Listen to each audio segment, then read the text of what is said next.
बंदूक से गोली इनामी लौट जाती है। वाह। दुआ में बैठ जाती है जो माँ पूजा के कमरे में। आहा। यकीन मानो कज़ाओं की सलामी लौट जाती है। चली बंदूक से गोली इनामी लौट जाती है। दुआ में बैठ जाती है जो माँ पूजा के कमरे में। वाह। मेरी दहलीज से गम की सुनामी लौट जाती है। क्या कहने। वाह वाह वाह वाह वाह वाह वाह लौट जाती है। वाह। मेरी दहलीज से गम की सुनामी। वाह बहुत अच्छे। वाह वाह वाह वाह वाह। मेरी दहलीज से गम की सुनामी लौट जाती। वाह। चार मिसरे पे भाकर भैया आपको अगर जीवन में ये लगे कि पिता के बाद माँ की ये अहमियत है, तालियों से सूचित करना। इरशाद। वाह। हमारी फिक्र में माथे पे सिलवट डाल लेती है। शाम को 4 बजे छुट्टी होती है नेताजी, 4:20 पे बेटा घर आता है। किसी दिन 4:25 हो गए।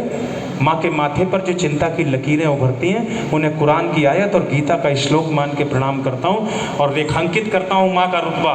हमारी फिक्र में माथे पे सिलवट डाल लेती है। हिफाजत को हमारी खुद पे संकट डाल लेती है। हमारी फिक्र में माथे पे सिलवट डाल लेती है, हिफाजत को हमारी खुद पे संकट डाल लेती है। थोड़ा सा IQ बढ़ा के सुनना। जिंदगी में इन 2 पंक्तियों की सिर्फ इतनी सी परिभाषा है। मैं गांव में पैदा हुआ, छोटा सा था, तो माँ शाम को ले जाती थी। बाबा का लगाया हुआ एक पेड़ था, उस पेड़ की छाया में खड़े करके खेतों की ओर चली जाया करती थी। माँ को पता नहीं क्यों लगता था कि बाबा का लगाया हुआ पेड़ है, मेरा बेटा यहाँ सुरक्षित है।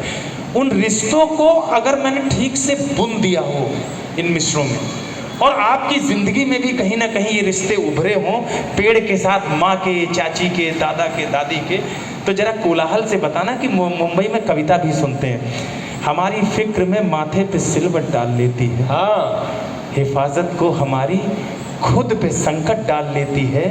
न जाने कौन सा रिश्ता है बूढ़े पेड़ से उनका।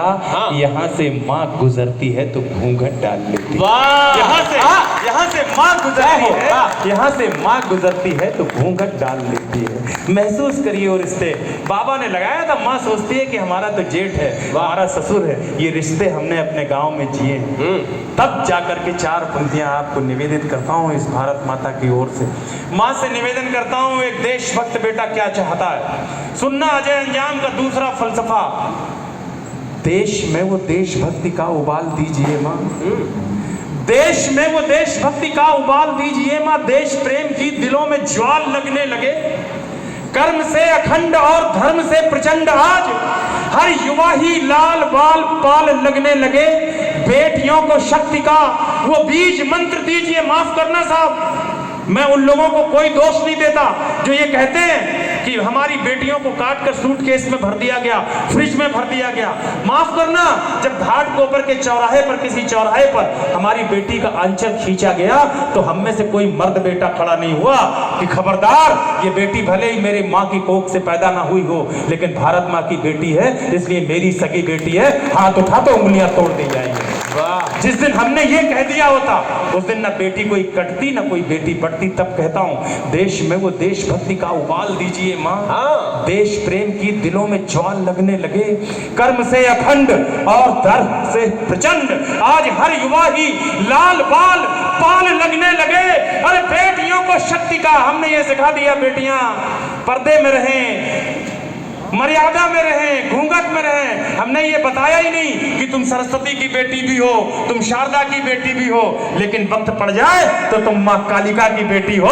जिस दिन कोई पापी का हाथ उठे, अपनी जुल्फें खोलकर एक बार तैयार हो जाना, और पता नहीं उस माई के लाल की हिम्मत नहीं पड़ेगी कि उसका हाथ तेरे आंचल तक पहुंच सके। वाह, बहुत। देश में वो देशभक्ति का उबाल दीजिए माँ। देश प्रेम की दिलों में ज्वाल लगने लगे। कर्म से प्रचंड और धर्म से अखंड आज हर युवा ही लाल बाल पाल लगने लगे। बेटियों को शक्ति का वो बीज मंत्र दीजिए कि वहशियों को काली का कराल लगने लगे। और ऐसी वीरता प्रदान कीजिए सुतों को मात, बच्चा बच्चा अंजनी का लाल लगने लगे। तालियां कमजोर है अभी आपकी।